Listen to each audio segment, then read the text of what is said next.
The upcoming election, well, it's going to be in May, maybe a bit earlier now. Possibly could be earlier because who knows when they'll do it. For those who don't understand, I guess they feel like it's one of the major parties is going to win, who knows who, and they're both the same. They both look like, I think it was you posted it, they're both at the same doorway to the WEF. I think it might have been you on your socials. What I've said is the two cheeks of the same arsehole. Yeah, and the I love it. Great analogy. The arsehole is the United Nations World Economic Forum Alliance. They push out all this rubbish. How does a vote for one nation help Australia get back to what we can be and its full potential? Number one, One Nation is not the Liberal Party, not the Labor Party, not the Nationals, it's not the Greens. That's our biggest thing, that we are not them. We've been put into this mess, which you've enunciated very well, by those parties. The Greens bring in globalist policies from the World Economic Forum and the United Nations. Labor Party then jumps on board, almost always first to jump on board because they're afraid of losing votes to the Greens. And then the Liberal Party comes in and introduces the same policies because they're afraid of losing votes to the Labor Party. Then they've got the mass media, the mouthpiece media pushing it. They've got all their education system pushing it. So that's the way it's done. When you talk about payroll tax, when you tax something, you get less of it. If you tax payroll, you get less on the payroll. That's fundamental. Any tax system does that. So why are we taxing payroll? Then the other point about the payroll tax, not only is it dangerous and inefficient, but when John Howard brought in the GST, there was a deal with the states that they would remove 6 taxes, and one of them was payroll tax. They added the GST and left all those 6 taxes alone. They're still being taxed. Well, that makes me angry. Yeah. The payroll tax is a tax against workers. We have said for quite some years now that we want a comprehensive tax reform. The tax system in this country is the greatest destroyer of wealth and initiative that we have got. Yeah. It is the worst system in the country, what I normally say is the most damaging system in the country. Energy costs. We used to have the world's cheapest electricity, the most affordable, and completely reliable and very efficient. Then, every major climate and energy policy was not introduced by the Greens, was not introduced by the Labor Party, introduced by the Liberal Party. And John Howard started it. He started the lot. He brought in place the national electricity market, which is a national electricity racket. He said a lot of things they do, Brodie, they give it a name, national electricity market. It's not a market at all. It's controlled by bureaucrats. So we incentivise and enable wealth transfer. So John Howard introduced that, a Liberal. John Howard introduced the renewable energy target, which has been ramped up. So what happens is the Liberal Party introduces the energy-destroying policies, and then the Labor Party comes in and ramps them up. Yep. Then the Liberals come in and introduce new policies, Labor comes in and ramps it up.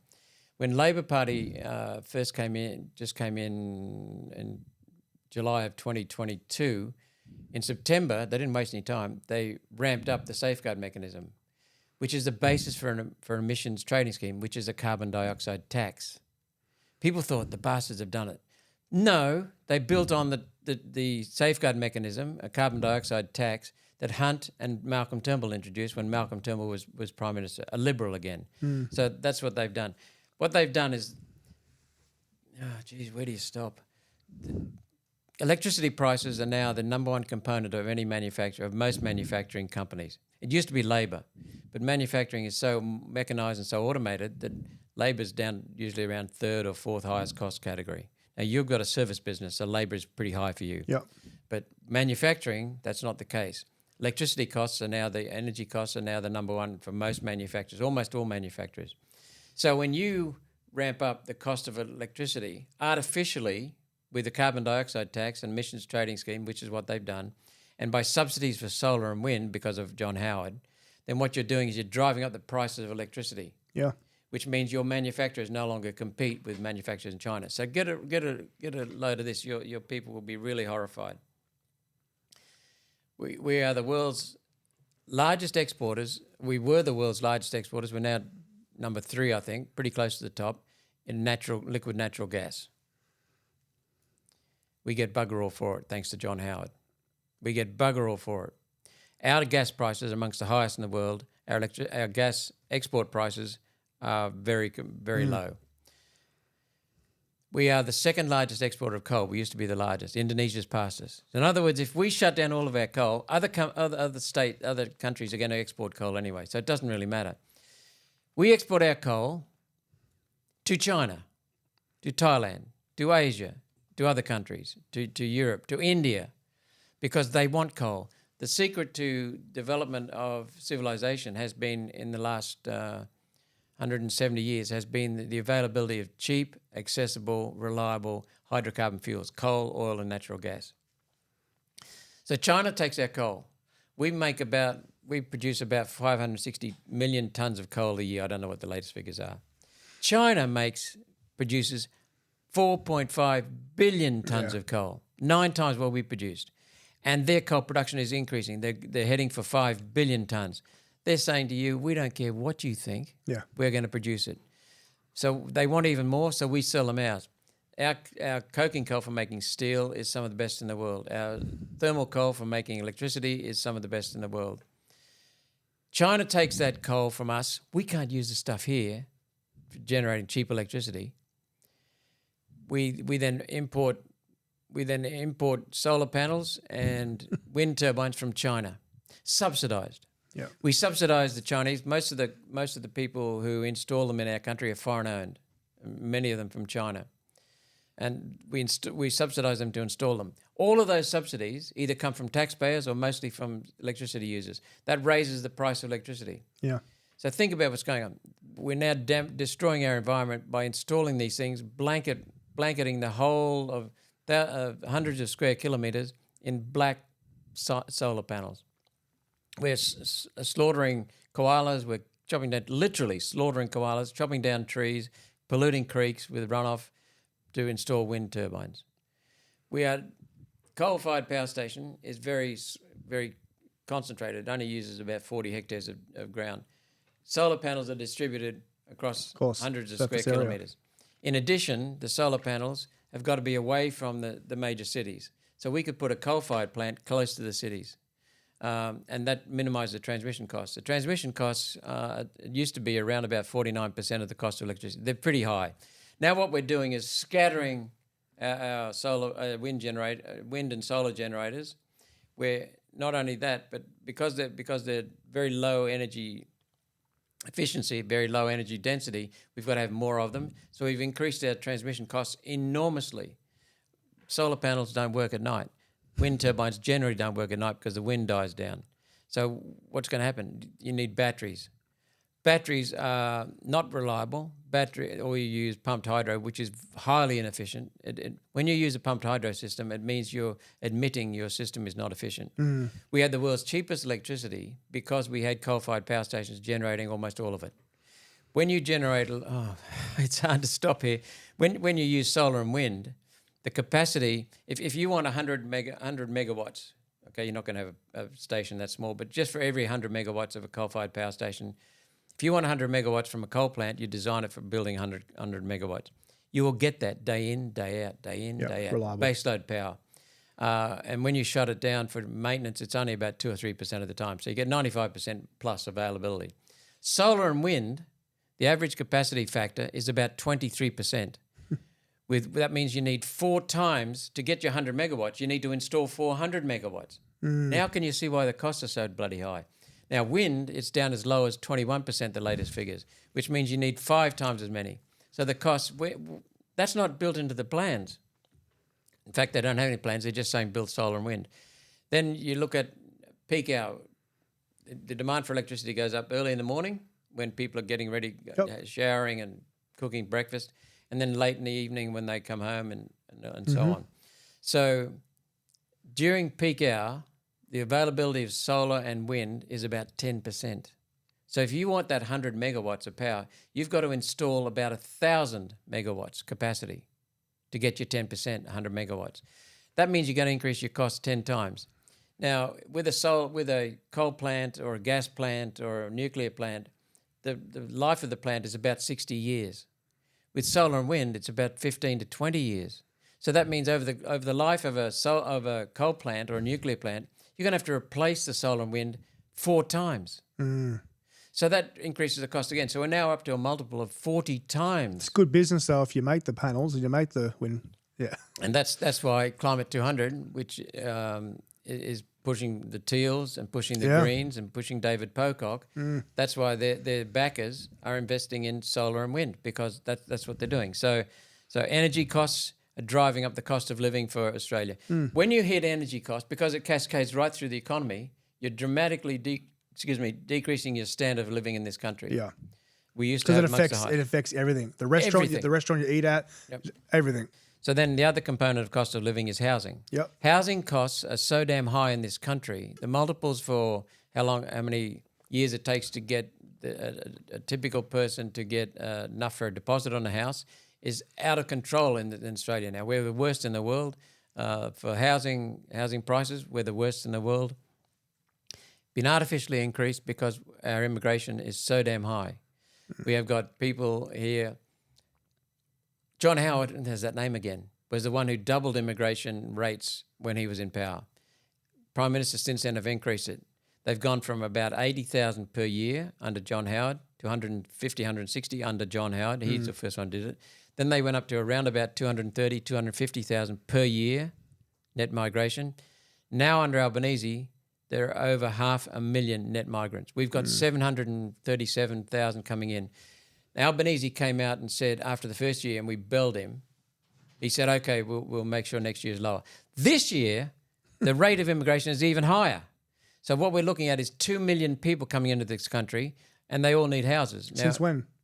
Since he took over. Wow. 22, 23 financial year, now the 23, 24 financial year. We're looking at 2 million people. We're looking at we had about 1.9 million people on resident visas, basically needing a house, not Australian citizens, in this country. We've now got 2.9 million. That's more than 10% of our country's population. So they're driving up the price of housing. Incredible. We've also got, our country is set up so that we have most of the services you need some services from government. Most of them are designed in the Constitution to come from the states. What's happened is the federal government has taken over many of them. So now we've got a state education department and a federal education department, which destroys accountability because they just point to each other and say they're at fault. What it used to be under competitive federalism is each state competes to have the better system. And if you didn't like Queensland's education system, but you like New South Wales, you move down to New South Wales. You move your investment to New South Wales. So we had that natural marketplace in governance. That's been smashed. We have got 4,000 people in the federal education department. Not one school do they manage. So they do have some impact on universities.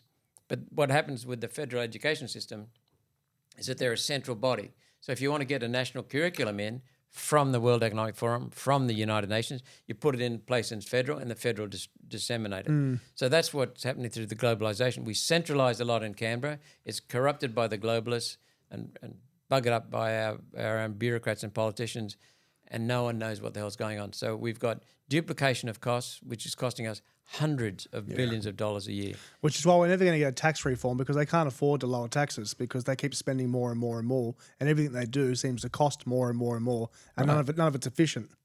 Right, and vicious cycle. Right, so this is what's happening under both Labor and Liberal. Yeah, the Greens are pushing it under both Labor and Liberal. The worst possible situation could be an Albanese minority government, because he would have to do whatever the Greens tell him to do. Yeah. They are the worst, most inhuman policies in this country. This is important for voters now, because you've actually, judging by your next meeting, you've got a few minutes. I'm your PA for a second. You told me you had to leave by a certain time. This is important for voters. An Albanese minority government would mean they're relying on Greens. At the moment, people don't understand this, but at the moment, I'll explain it. Yep. We are governed by the Greens and Albanese and David Pocock. Yep. And some of the crossbench senators. Because what happens is the Greens, until Lydia Thorpe reneged and until Fatima Payman reneged, but they still mostly vote with the Labor Party anyway, and the Greens. Yeah. The Labor Party plus the Greens tied the Senate. Yep. So they couldn't get anything through. Yep. So what's been happening is your money, the taxpayers' money, has been going to bribing David Pocock, Fatima Payman, Tammy Tyrrell, David Van, these are all independents now. They left the Liberal Party, they left the Labor Party, they left the Greens Party, Lydia Thorpe. So Albanese comes out and dangles a carrot of millions of dollars money in front of them, and it helps them pass whatever they want through the Senate. So that's how they get their vote. They're using taxpayers' money to bribe these senators, and that's how they get their majority. So what will happen is it'll be even worse because the Greens will be in power in the lower house with Labor. They'll form a coalition government with an Albanese minority government. So that's why we say put the Greens last and put the Labor Party second last. The only reason I say put the Labor Party second last below the Liberals is because although their policies are almost identical, and I mean that sincerely, have a look at them, in big immigration, energy prices, stealing of property rights, almost all of them are identical to Liberal and Labor. The small difference that we have is that no one in the Labor Party will cross the floor because they lose their position. In the Liberal Party, that still happens. A few people cross the floor on a few bills, but they still punish Jared Rennick. Yeah. They still punish some of their Conservative MPs who don't get pre-selected and they lose out. So the Liberal Party, that's why I put them third last. Yep. So then the way I recommend a vote is vote One Nation, of course, and then put the other minor parties ahead of them. Behind us. So One Nation 1, United Australia Party 2, Libertarians 3, Informed Medical Options, which is now called the Heart Party, number 4, Citizens Council of Citizens Party, number 4 or 5, Family First next, or mix them up. Yeah.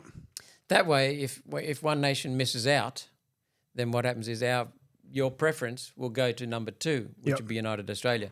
And by combining the votes that way, if they miss out, your preference will go to the number 3.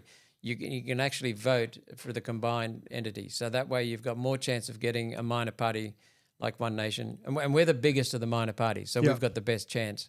So that's the way of trying to get a lower house seat. The most important is in the Senate. I'm not saying that because I'm up for election. I'm saying that because in the lower house, you could get 30% in every electorate and still not get a single member of parliament up. Yep. If you look in Britain, Nigel Farage got a huge vote for his Reform Party. But he didn't get many people because they had first past the post. Yeah. That's the situation in Australia's lower house. In Australia's Senate, it's proportional representation. So if you get 30% of the vote, you get 30% of the senators. Yeah. And so that's where the minor parties can have a huge impact. We won't control this. We won't have the numbers to control the Senate, but we will have the numbers to say, don't you screw up. Yep. So what we can do is we won't form government, but we will form brakes on the government by having the what they call the balance of power. Yeah. So last election, Pauline got in. I was already in because it's a staggered term. Yep. So that's 2. We came so close to getting the 6th senator in Western Australia, so close to getting the 6th senator in South Australia, in Victoria, and in New South Wales. That would have given you 6 senators. Correct. And that would have been enough to stop Pocock and Greens controlling the government as they do now through control of the Senate. So what we're looking for is just a few more votes in each of the states, and we'll get those sensible One Nation candidates in place, which will give us a balance of power, which, as I said, won't give us control of the Senate, but it'll enable us to stop the bullshit that's going on and keep the Liberal Party honest. Because the Liberals, to get things through, will need our vote, or to block things, they'll need our vote. So that's why I'm saying, and when you come to the election, the mouthpiece media, the globalist media, the Big Brother media will be saying Labor, Liberal, Labor, Liberal, Labor, Liberal. It's all the same. Yes, but what they're doing is that they're ruling out anyone thinking that they can vote for a minor party. So that's the indoctrination that goes on. So what happens is Labor and Liberal Party will be saying the same. And they'll be saying things like a vote for One Nation is a wasted vote. A vote for United Australia Party is a wasted vote. Bullshit. It's actually a double vote, because what happens is if you vote for One Nation and we don't get in, you can still vote for the Liberal Party ahead of the Labor Party, which means your vote will end up with the Liberal Party. But if we get in, we get in.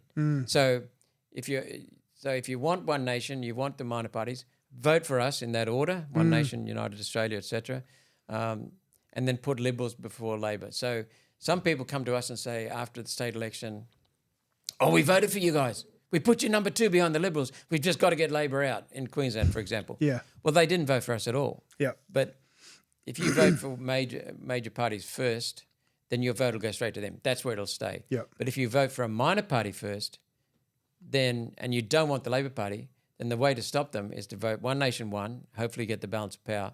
If they don't, then you put Liberals before Labor, your vote ends up with the Liberals. So you get 2 votes. If One Nation doesn't get up, then it goes to Liberals. So that's the way to vote in the Senate.